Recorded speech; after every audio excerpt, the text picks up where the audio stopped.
In this lesson, Chapter 9.5, we'll take a closer look at cardiac muscle.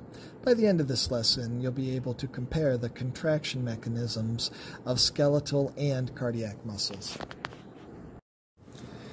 Cardiac muscle is found only in the heart.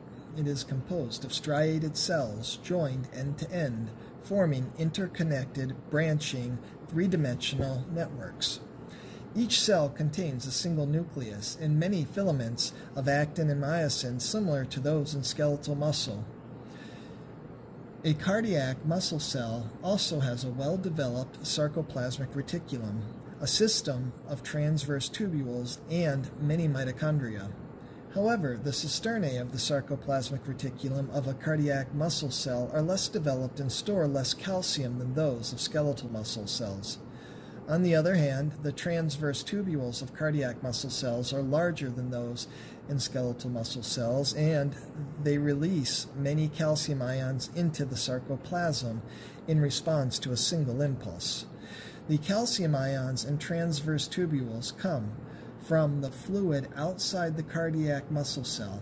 In this way, the extracellular calcium partially controls the strength of cardiac muscle contraction and enables cardiac muscle cells to contract longer than skeletal muscle fibers can. The opposing ends of cardiac muscle cells are connected by crossbands called intercalated discs. These bands are complex intercellular junctions that include components of desmosomes and gap junctions.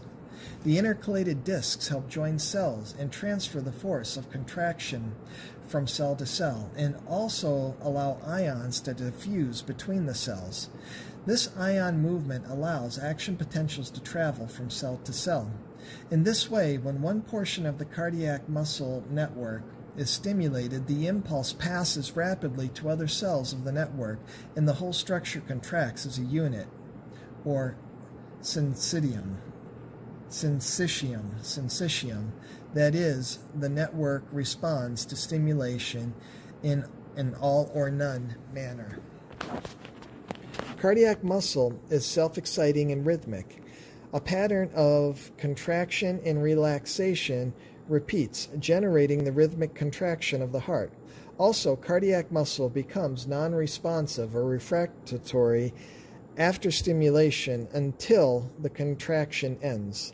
Therefore, sustained or technic contractions do not occur in the heart muscle.